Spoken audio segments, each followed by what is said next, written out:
What's up everybody? In this video, we'll take the new Canon 85 f1.4 to a real field test. Hi, I'm Yannick from Vasha Photography, and before we talk about this lens a little bit more, let me say big thank you to Hans Photo and Video that provided us the loaner of this 85 f1.4 from Canon.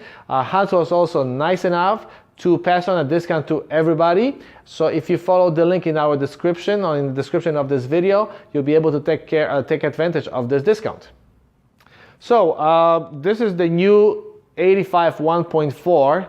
This is the Canon 85 f1.2. So really, what are the differences between these two lenses? Because this is still a current lens, the f1.2. This f1.4 is not a replacement, according to Canon, of this f1.2. If you look physically, the new lens is a little bit bigger. Obviously, the f-stop is a little bit slower on this one, so it's f1.4, this is f1.2. But this lens has image stabilization. It has a much faster autofocus, and I'll talk about it a little bit later. It's also optimized, the glass is optimized for digital photography even a little bit more. The minimum distance, focusing distance of this one is a little bit over 3 feet. The minimal distance on this lens is just under 3 feet. So this lens performs a little bit better for closer distances if you want to photograph. The biggest difference is the image stabilization. That's a big thing, especially on the 85, and the autofocusing. This lens focuses super fast, whether when you do it through the viewfinder when you photograph, or when you photograph through the live view window on our 5D Mark IV. This lens obviously is f1.2, so the bokeh is a little bit different. Also, the maximum f-stop on this one is f16, on this one is f22. So I think these are all the differences between these two lenses that we could think of. They're both pretty heavy, physically they're almost identical in terms of the weight and the size. But let's move on to the photos and the behind-the-scenes videos, so I can tell you a bit more how we photograph with the new Canon f1.4. So we will go through two sessions. The first session is with Amber, and the second session is with Briana. The session with Amber is all in studio using strobes. The session with Briana was at the beginning in our studio also with strobes, and then we went outside and did some testing with natural light and autofocusing while walking, etc. So let's go to the first session with Amber. The first photo you can see, there is an orange gel behind the translucent background from Savage. They have a beauty dish above the camera with a silver reflector under, and there's a 5-foot umbrella behind me with a diffuser to fill the shadows.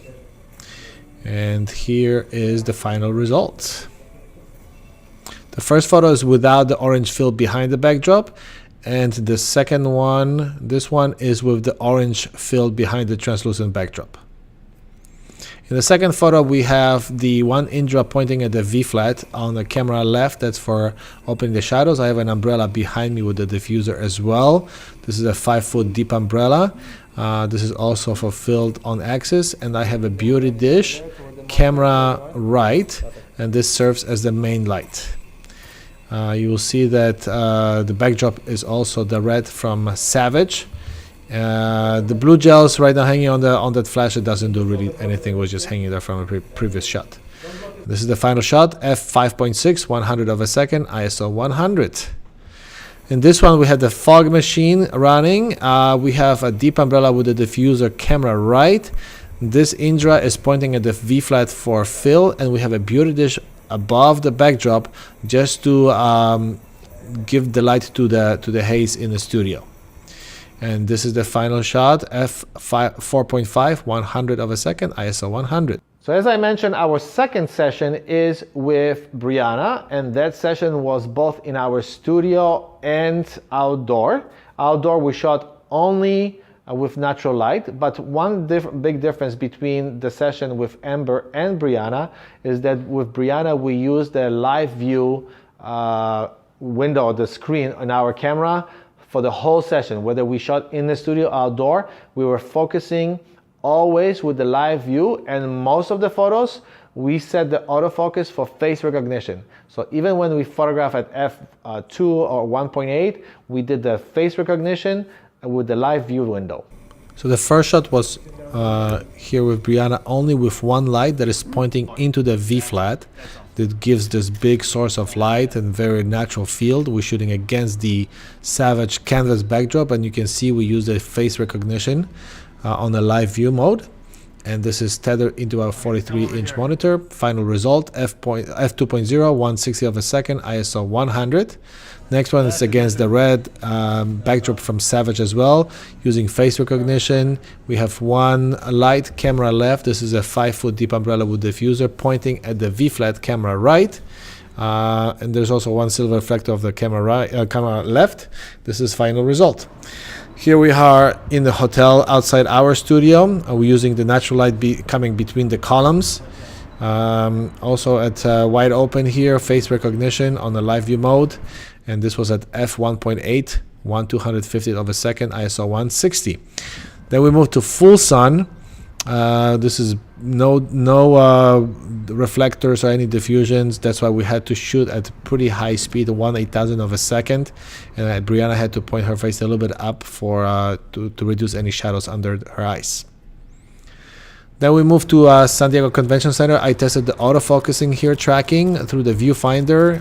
The focusing was super fast. And here is the result at f1.6, 2000 of a second, ISO 400. Here is just another portrait in a shade by the San Diego Convention Center with just a reflector from below. Also face recognition here, pretty shallow depth of field. I shot this at f1.4, so maximum f-stop at 2000 of a second. And this one, just saw the line, so we wanted to take advantage again. Another shade photo here. This is f1.4 again, the fastest f-stop at 1600 of a second. And this is the final photo. We use this hotel sign as our natural reflector, and then to demonstrate the bokeh into the sun, with the sun coming from behind. See, this is the big sign as a reflector. f1.8, 1/8000th of a second, ISO 400. So these are all the photos that we wanted to show you in this video. We hope the video was useful and you learned something new. Overall, the new 85 f1.4 lens is absolutely fantastic. It's tech sharp, it focuses fast, and it has image stabilization, so you can even handheld it and shoot at 1/40th or 1/60th of a second with no problem. The face recognition on this lens works really well, so it's definitely a great lens to consider. Also, the MSRP on this lens is about $1,600. On the 85 1.2 lens is $2,000. So this lens is in many ways is better than the f1.2, and it's also less pricey. So if you enjoyed this video, please don't forget to give it a thumbs up and subscribe to our channel. Also, again, big thanks to Hans Photo Video for providing us the loaner. We received this lens for them to test it out, and Hans provided us a discount on this lens. So if you want to take advantage of it, please follow the link in our description. Thank you so much, and we'll see you in the next video.